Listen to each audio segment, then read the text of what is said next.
SwayamPrabha. Digital India. Educated India.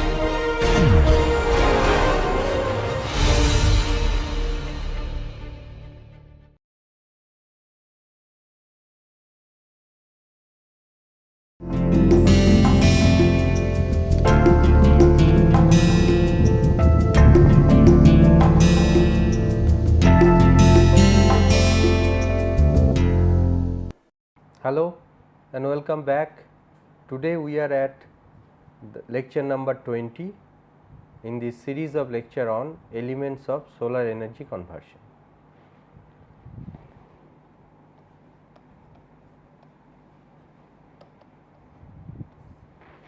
So, we have crossed the halfway mark in this course, and what we have completed so far was the basic background that we require to look at anything related to solar. Okay. So, we have built that background first, and then the most basic solar energy conversion device that we have started with is the flat plate collector, or rather liquid flat plate collector, where we have done all kinds of thermal analysis and we have derived at few key parameters or few key factors such as collector efficiency factor, collector heat removal factor, collector flow factor. So, all these factors we have looked at to understand the operation of the liquid flat plate collector. Today we are going to look at little variation of that flat plate collector from the basic design. If we have some variation, what kind of variation we are going to see. So, that is the first thing we will talk about today, and then we will see what difference will the design of a flat plate collector have in case of if we use not liquid but gaseous, mostly air heater. Okay. So, that part we will start today. So, first thing we are going to look at variation of the basic design of a liquid flat plate collector. Many of you have seen a flat plate collector. I have shown you a picture for that in the last class, and many of you have seen that on top of your roof, okay, where these flat plate collectors are installed. But there sometimes you will see that you see a collection of tubes. Okay. So, those are actually called evacuated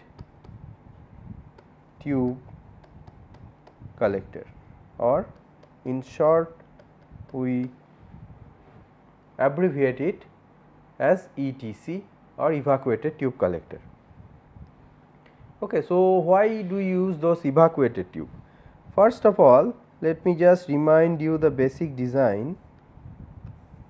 Okay. So, usually this is the cover, you have a plate which gets seated, this cover is transparent of course, and below that you have insulation and some tubes to carry the heat from the plate, right. This is the basic design of flat plate collector, and we have seen that in this region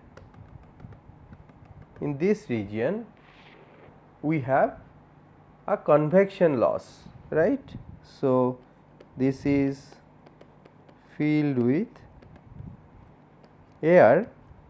So, this is, let me just say that this is the traditional flat plate collector, not the evacuated tube. Okay. So, here what happens, this region is filled with air, and that is why we have convection loss from the plate to the cover. Okay. And convection loss, if we actually find out what are the different major modes of losses, we will see that this convection loss is one of the most important loss that happens from the plate. Okay. That is why our goal is to reduce this convection loss. Okay. So, how to do that? We can do that by minimizing the amount of medium, which is air here, that is present between in the space between the cover and the plate. Okay. So, by minimizing the amount of medium, which is air, okay, between plate and cover. If we do that, the convection loss will come down, right. So, how to do that? The process to do that is to maintain vacuum in between this gap. Okay. So, the method is maintain vacuum in between the plate and the cover. Okay. And that is why we called it evacuated. So, you can imagine that if you evacuate it, then it is not going to, we are not going to fit a vacuum pump along with the flat plate collector, right. So, you have to seal it properly, so that once during the manufacture when you evacuate, that vacuum is maintained throughout the lifetime of that flat plate collector. Okay. So, it is needed to be sealed properly during the manufacturing. Okay. And often if this particular vacuum is not being maintained due to some leakage, then we have to do repair and ensure that vacuum is back again at its desired level. Then only we will get the desired performance from that flat plate collector. But the problem here is, for a traditional design of flat plate collector, we have a flat cover and below we have a flat plate, and if we maintain vacuum in between these two, then there will be, there will be a pressure on the cover, right. So, problem is pressure on the cover. Why do we have a pressure on the cover? Because the outside is still maintained at the atmospheric pressure, and earlier the inside was also having atmospheric pressure. So, the difference in P was 0 earlier. So, delta P is 0 for non evacuated flat plate collector, right. But when you maintain vacuum, that means the inside gap is now at a reduced pressure, much reduced pressure. Okay. So, that means the delta P is now significantly high on the cover. So, delta P is not equal to 0 for evacuated flat plate collector, right. And the problem with the flat plate is that it cannot withstand a large amount of pressure. The stress develops in such a way that it cannot withstand a large pressure, large force. So, flat plate, which is the basic name of the collector, you have to modify it. So, flat plates or flat cover cannot withstand this pressure difference. it is anyway made of brittle material, because usually it is made of glass, which is transparent, the most ubiquitous material as the cover. So, that cannot withstand high pressure. So, what we need to do? We need to make it curvilinear. Okay. So, if you have a circular thing, circular cover, then it can withstand much larger amount of pressure difference. Okay. And that is how we come into the tube design of flat plate collector, which is called this evacuated tube collector, ETC. Okay. That is the reason why we need to make it in the form of tube.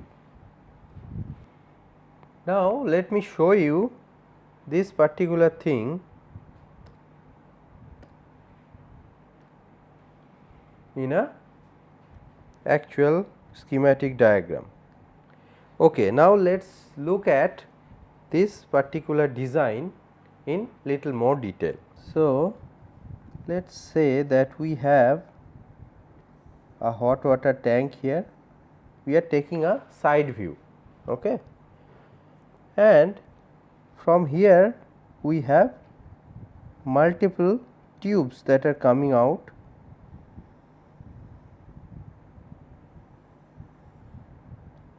Okay. So,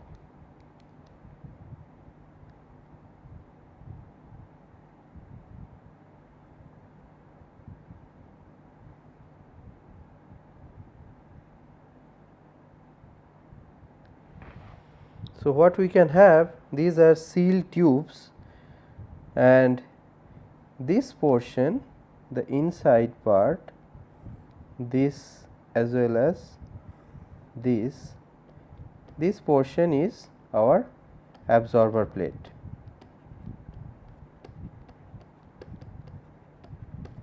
Okay.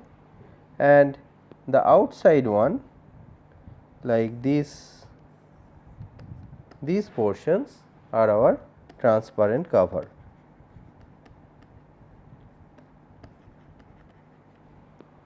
Okay. And what happens in between, we have the fluid flow. So, you can say that fluid will come due to natural convection, like this get heated and again go back by natural convection to the tank. Okay. So, this is the tank, and this fluid flow happens due to natural convection in the tube. Okay. And this part, you can see that this part, this inside part between the plate and the cover, we have evacuated portion.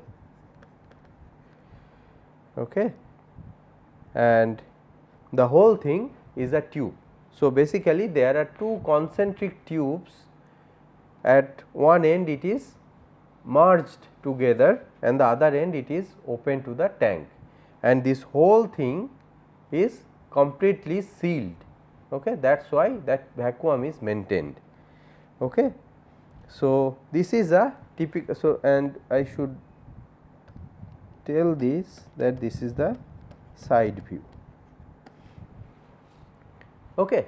So, and what happens, of course, the radiation will come from this direction, and what we do, we often use a reflector at the back.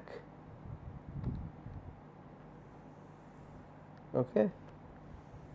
So, we often use a reflector. So, this is the reflector, which what it does, these radiation that in between tubes which are which pass through the tubes, it comes back and then gets reflected to these and then gets reflected to the tubes again. So, that reduces the amount of loss that happens. Okay. So, now let me show you a picture where this evacuated tube is used in such a geometry. Okay. So, here we see an evacuated tube collector. So, this is an evacuated tube collector, which is more often than not you will see this kind of configuration in the rooftop solar heaters. Okay. So, here what is the different portions? So, you can see this is the tank and this is the array of evacuated tubes. So, each tube will look like the one that I just showed. Okay. And and at the back you have some reflector. So, this is a typical evacuated tube collector. Okay. Coming back to the reflector, if we look at it little more closely, what we can have, like you can have one configuration where you have this reflector at the back and you have these different tubes. Okay. So, these are evacuated tubes and this is the back reflector. So, what is the purpose here? The radiation is coming like this, okay, and few of them will not cut the evacuated tube. So, that is why the reflector is here. So, a portion of that will be reflected back to the evacuated tubes and that is how minimize the loss. And often you can see that a portion that comes directly here, it will go directly back again. So, it is not being affected by the reflector. So, what we can do? The other common geometry of reflector we have, if we have this kind of evacuated tubes, we have reflectors like this. Okay. So, here we have curved reflector. To increase, here again the rays will be like this and the one that is coming here will definitely go back to one of the evacuated tubes. So, this increases the effectiveness of the reflector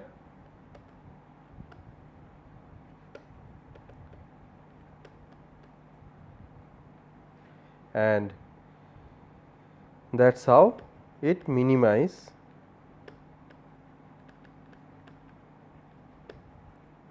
the loss. Okay.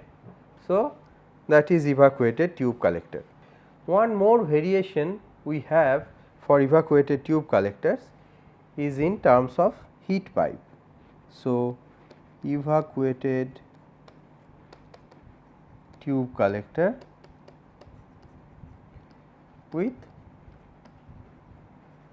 heat pipe. I assume that heat pipe, how it works, you are familiar with the concept. Heat pipe is nothing but a pipe where the natural convection is used and a phase transition is also accomplished.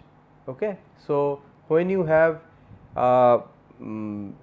solid wax, okay, so often it is used as the heat pipe material. Solid wax if you have, then one part if you heat it in a pipe, one part if you heat it, that will get liquefied, and by natural convection due to lower specific gravity it will move the other direction, while from the other direction the solid wax will be replaced slowly.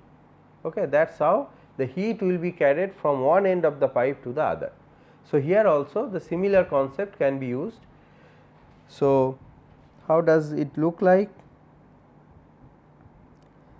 So, suppose you have a heat pipe, okay, which carries some particular material, and you have a portion of absorber plate attached just below it, okay, and then the whole thing is encapsulated in a evacuated tube, and that has to be sealed, and in between this heat pipe comes out, okay, and now it is connected to a heat exchanger. So, suppose some particular fluid is flowing through this area. So, here the heat exchanger which takes that heat from the heat pipe. So, this is the heat pipe,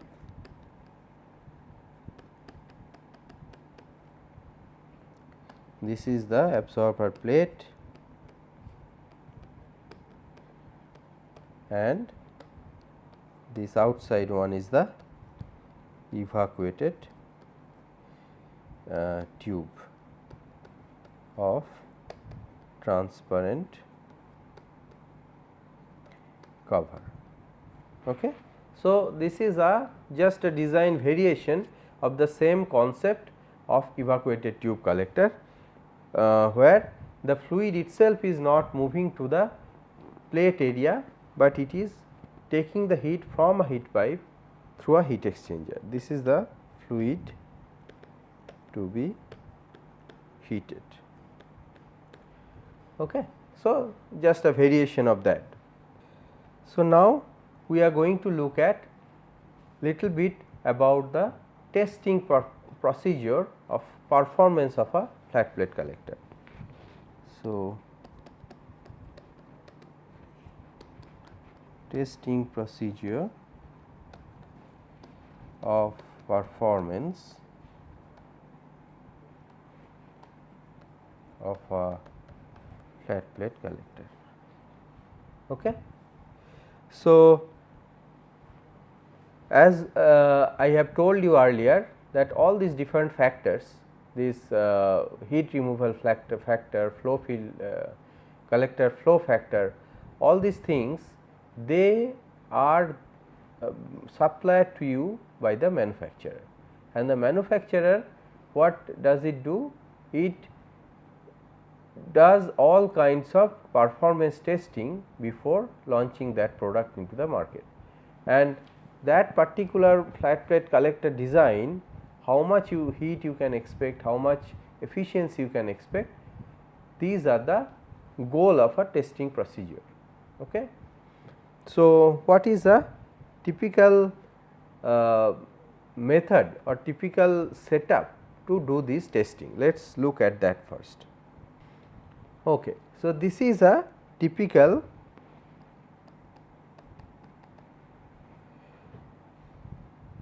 testing facility. So, what do we have here? We have, this is the liquid flat plate collector, okay, and here we have some measurement of temperature at the inlet and some measurement of the temperature at the outlet. Okay. And for the inlet we also have a flow meter which measures the amount of or the rate of flow through the flat plate collector, and here we have a pump which pumps the fluid through the flat plate collector, and this bypass what it does? It helps us maintain the fine tuning of the rate of flow. Okay. That is how why the bypass is used. And we have a electric heater here and associated with a storage tank which ensures what will be the inlet temperature of your fluid. Okay. Otherwise, it is difficult to get, the ambient is always varying, right. So, ambient temperature you cannot just rely all the time. So, you need to maintain it for testing facility, the auxiliary heater to get it. And then after it comes back, when you reuse the same fluid, you have to take that heat out, right. Otherwise, the inlet will never be consistent, and that heat is taken out by a cooling water which is used through the heat exchanger. Okay. So, this is a typical setup for your testing of a flat plate collector, where our major goal is to ensure that the flow rate as well as the inlet temperature, these are accurately controlled. Okay. Now, so let me just write it here. So, bypass, what it does? It does ensure fine control of flow rate. Okay. This storage tank and heater, it ensures the inlet temperature, okay, and this cooling water flow, this ensures the heat gained is taken out regularly. Okay. Now, suppose for a given mass flow rate,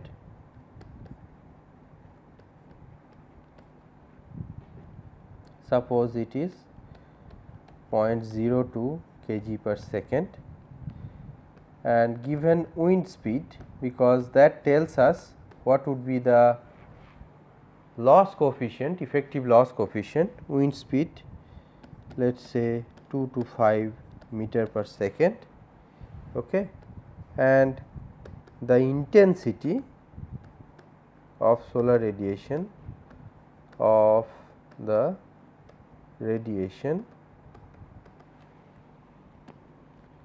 on the tilted surface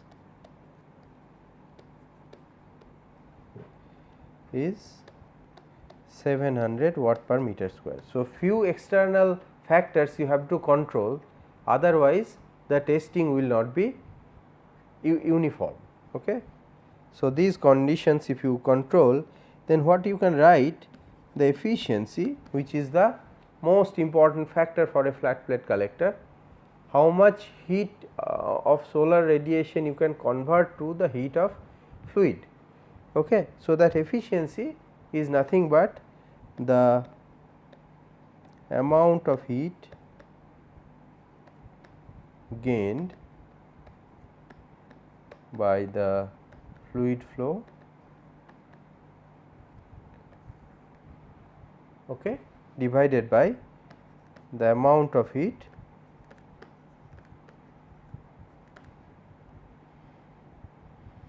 falling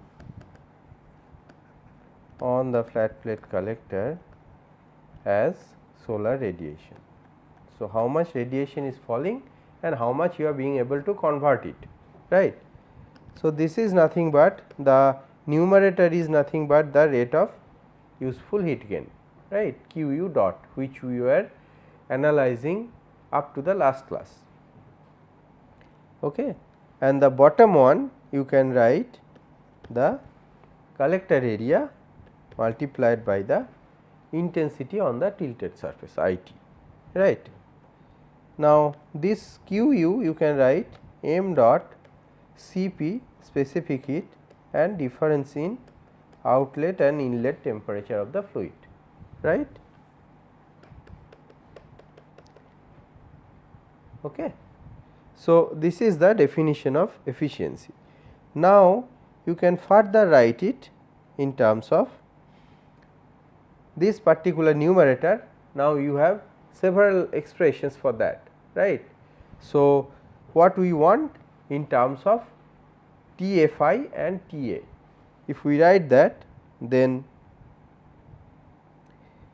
this will be APFR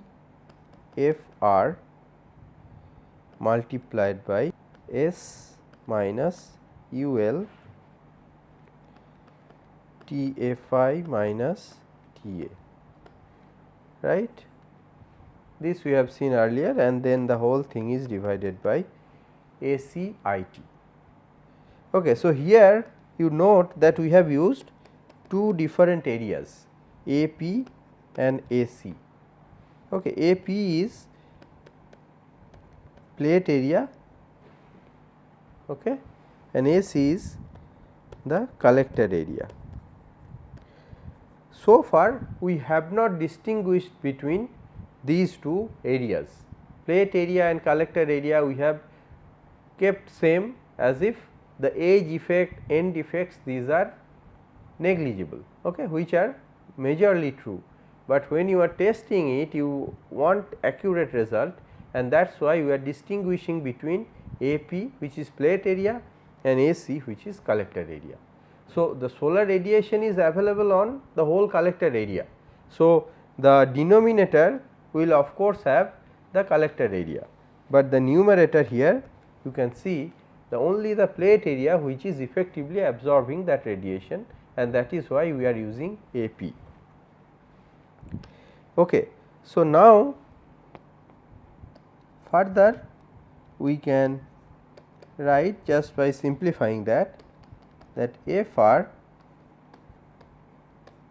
AP by AC multiplied by S divided by IT minus UL multiplied by TFI minus TA divided by IT. So, nothing new, whatever we have obtained in the last expression, we have just have taken this AC with AP, okay, and this IT we put at the bottom of these two terms. Okay. Now, further we can write FR AP AC, and this S over IT, what is that? S is the absorbed radiation, right, and IT is the available radiation. So, this S over IT is nothing but the average effective transmittivity absorptivity product. Okay. So, this is nothing but average effective transmissivity absorptivity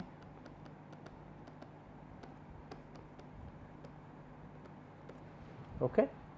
What it means we have discussed at length in earlier classes, and this part stays the same, UL TFI minus TA divided by IT.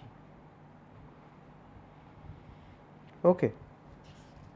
So, now from this equation, let me just highlight it, because that is the equation we are going to use.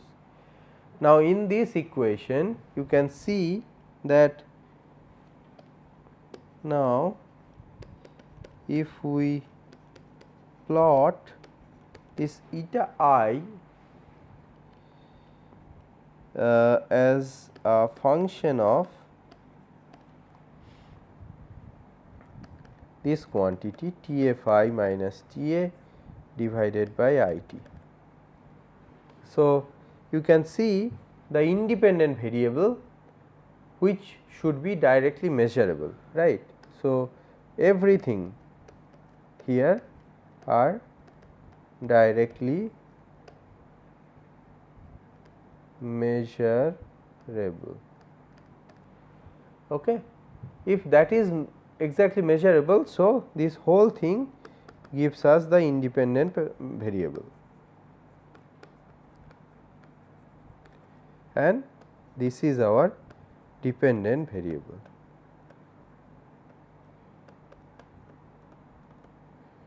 So, if we do that, then the and if usually it comes as a straight line, because you can see that the form of the equation is of a straight line, y equal to, so y equal to mx plus c in this form, right, straight line. So, in this case what will we get, that the slope of this plot, slope will be f r u l multiplied by a p over a c, right, that will be the slope, and the y intercept will be f r tau alpha average multiplied by a p over a c. Okay. So, if we have a plot like this, okay, efficiency, and this is T f I minus T a over I t, okay, and let me write the unit. The typical unit is Kelvin meter square per watt, okay, and here it is in percent. Okay. Now, suppose you have few different data points, okay, and through which you can fit a straight line. This is the fitted line. So, here for this, if you extend it, this y intercept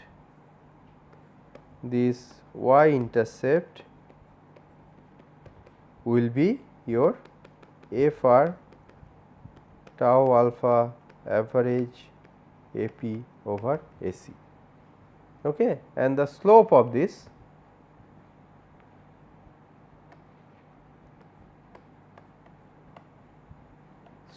will be equal to f r u l a p over a c. So, from these two quantities you can find out what would be the collector heat removal factor f r, as well as what will be u l, because you have two quantities and the effective transmissivity absorptivity product is usually known, okay, or you can measure it separately. So, that is how under different flow rate you can find what would be the f r and what would be the u l. That is how the testing of a flat plate collector is done. And a typical flat plate collector, so I should write a typical FPC performance curve is under this particular set of unit that we have used. Ni is 0.692 minus 4.024 TFI minus TA by IT. Okay. So, this is a typical performance curve you can give for your flat plate collector, and the consumer can actually measure this TFI, TA and IT, and it can know what would be the efficiency to be expected of the collector. Okay. So, so far in this class what we have seen is the variation of the flat plate collector, that is evacuated tube collector, and also we have seen how the typically the testing of the performance of these flat plate collectors are done. Okay. The typical performance curve, which is a straight line, that we have seen. Now, what we are going to do is another variation of flat plate collector, which are air heater, and what are the major differences and how to analyze such air heater, that is what we are going to look at now.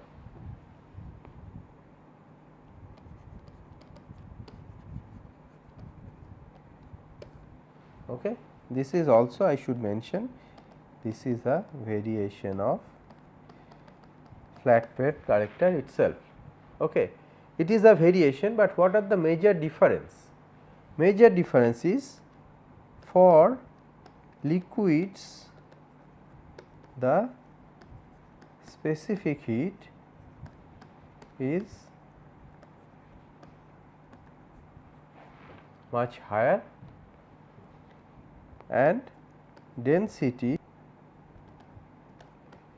is higher. Okay. In case of water, the specific heat is 4.2 joule per kg, right, kg degree centigrade, and for air it is 1.5, 1.005, right, 1. So, specific heat is higher as well as density is much higher. So, you can have small amount of volume flow rate and you can have all the heat extracted from the plate in case of a liquid flat plate collector. Okay. So, this leads to small volume flow rate for liquid flat plate collectors to extract all heat from the plate. But in case of air, the density is low, so volume will be automatically high and the specific heat is also low. So, the amount of heat it carries is low. So, what you need to do? You have to increase the area to make sure all the heat is taken away by the flow. So, for air heater, the volume flow rate has to be much higher than the liquid flat plate collector. Okay. So, now we cannot simply use the typical design of a flat plate collector, which is few tubes are running or attached at the bottom of the plate. That way it will not work. So, what are the geometric variation we have to make a air heater work? So, typically what we do, we use two plates. One is the absorber plate and another is the bottom plate. Okay. So, suppose we have, this is the absorber plate and typically what we have, the cover, transparent cover here.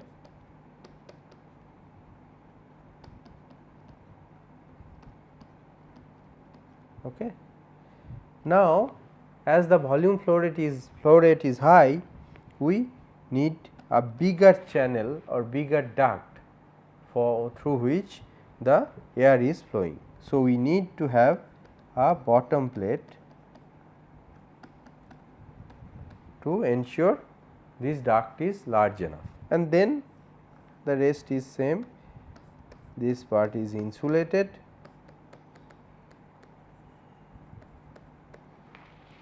Okay. So, this is the difference. Okay. So, here you know, so this is the air flow rate. So, note that this large duct is required for air heater, and that is why a bottom plate is necessary, which was not there in case of a liquid flat plate collector. Okay. And you can have So, this is the basic design, again this is the basic air heater design, and you can have variations of that too, such as one can be without bottom plate, but what you need to do,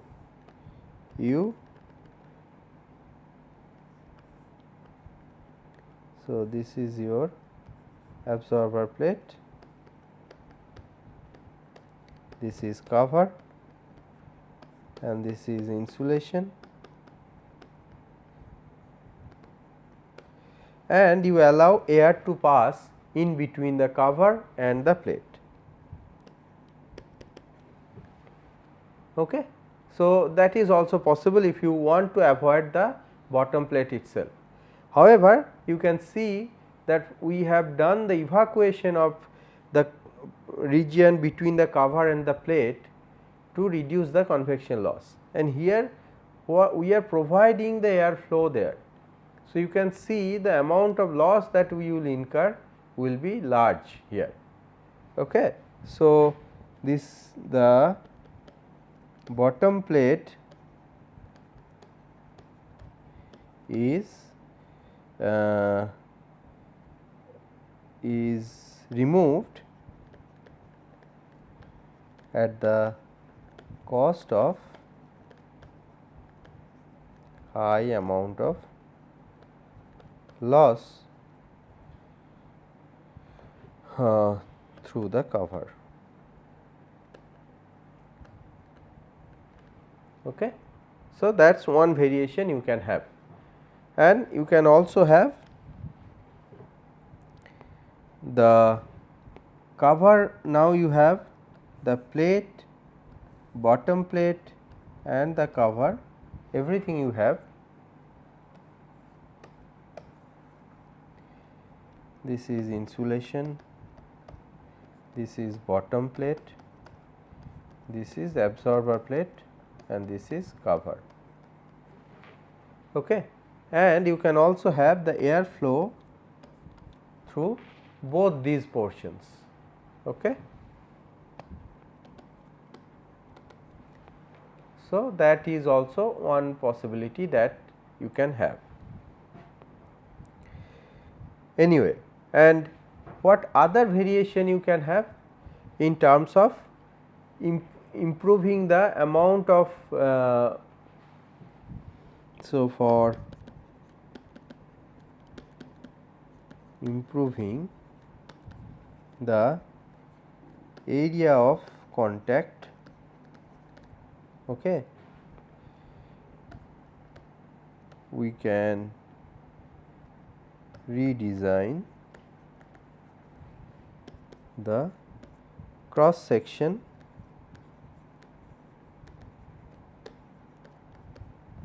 of the duct. Okay. So, you can have a plain cross section such as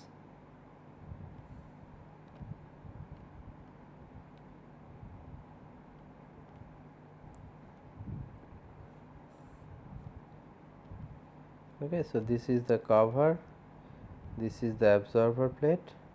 So, here the flow is happening here, okay, perpendicular to the plane of the board.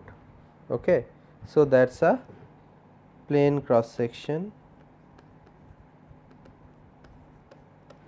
or you can have cross section with fins. So, on a similar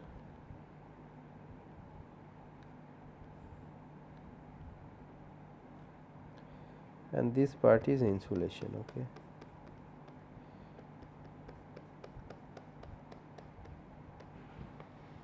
Okay.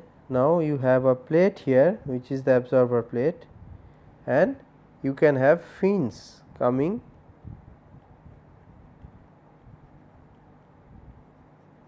down to the bottom plate, okay, and flow is again happening through these channels. By this sign, what I mean is flow is happening perpendicular to the board. Okay. So, you can have with fins, cross section with fins. Okay. And often this kind of thing is also done when you do not want to put fins, okay, but still you want to increase the surface area. So, we make the absorber plate corrugated. Okay. Okay. So,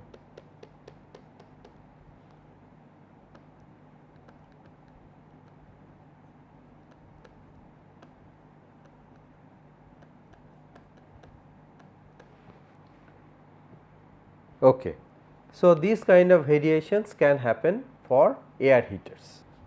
Now, with the change in geometry, you can understand the analysis, the thermal analysis will also be completely changed for the air heater. So, we are going to look at that now.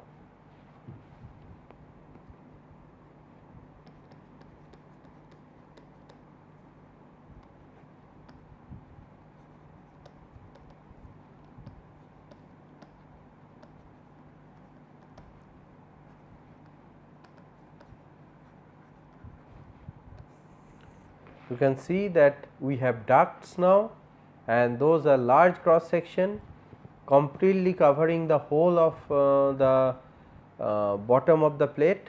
So, that is how it will not be relevant to consider those fin efficiency, those temperature distribution, everything will be different, and that is why we have to redo the thermal analysis for an air heater. So, for the most basic design, that a bottom plate and a absorber plate, that is what we are going to look at now.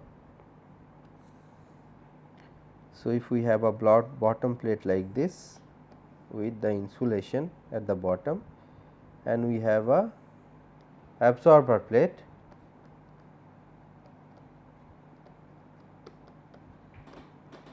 and we have a cover. Okay.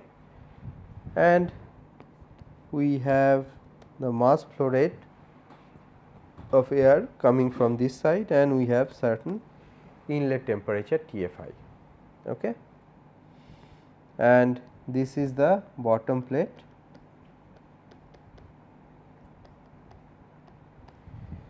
and for this particular case we will have the heat transfer coefficient from the bottom plate. We will designate it as HFB.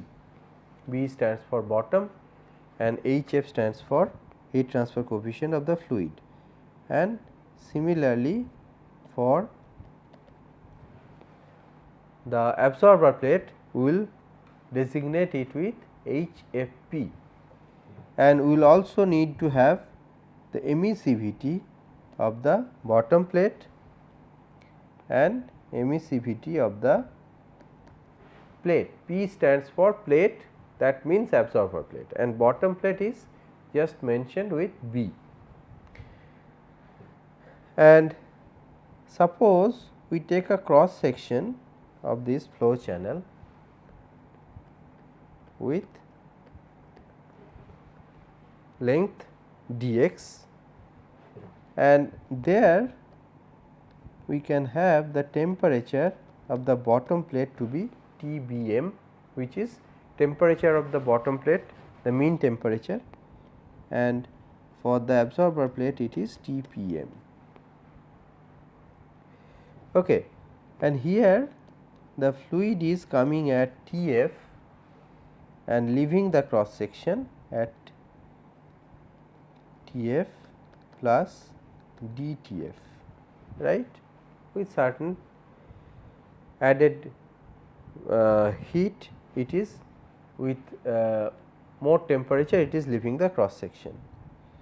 Now, from the plate we have certain loss coefficient u t, top loss coefficient, and from the bottom plate similarly we have some bottom loss coefficient u b.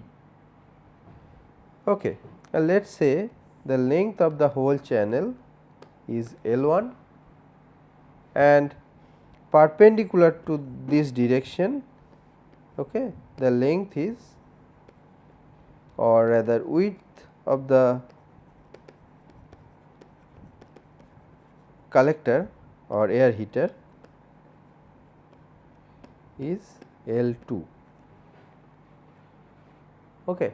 So, this is the typical, the most basic air heater geometry, and this is the dimensions. Okay. So, in this case what we can write, the heat balance